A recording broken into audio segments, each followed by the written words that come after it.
Some fast facts. Population's about 32 million. Lima, the capital, has about 10 million people. Pretty big city.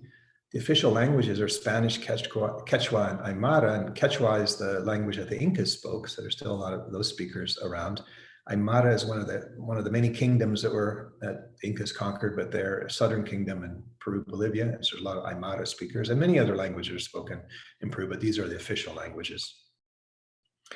Number of Quechua speakers, about 8 million, so it's quite a few. Again, that's the language that the Incas spoke, and they spread their language across the Andes and across their empire.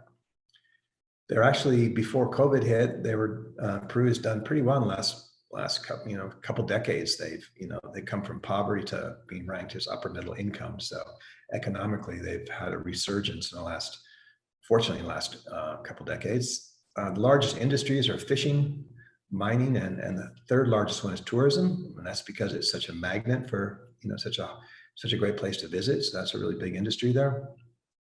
Major trading partners: the United States, China, Brazil, the European Union, and Chile.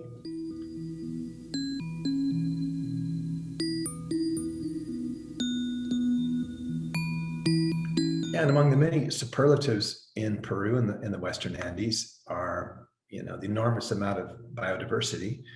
And that's resulted into, give or take, 1,000 or so, 4,000 varieties of potatoes. Potatoes were originally created, or I should say, agriculturists created various varieties of potatoes up in the Andes. And if you think about going to a normal grocery store, you might find 1 or 2 or 3 varieties. Well, in Peru, they have like 4,000. So that's where they were actually created down the Andes.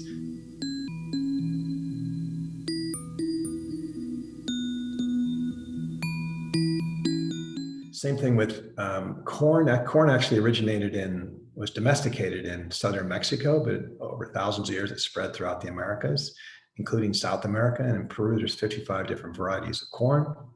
Again, you think of the corn that we eat at a grocery store as like one variety. There's this huge biodiversity down there.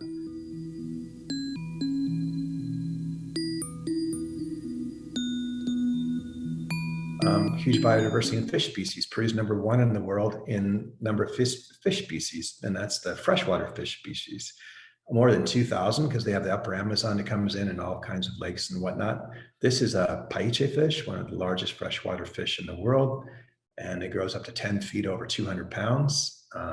Enormous Amazonian fish.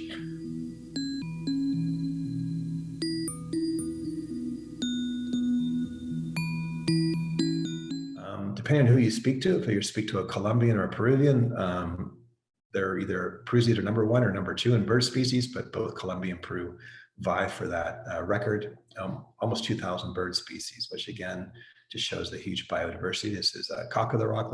This particular bird lives in the cloud forest of Peru.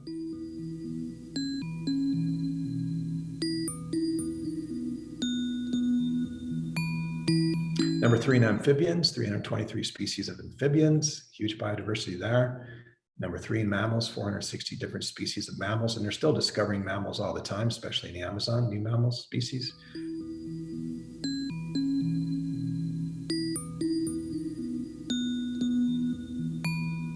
All archaeologists would say that Peru is an archaeological wonderland, and I've talked to various archaeologists, and probably like to this day, maybe 1% of Peru has been examined archaeologically.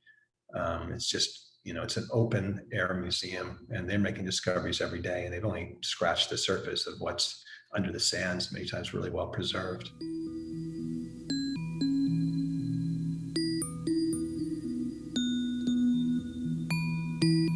Weaving is an ancient art in South America.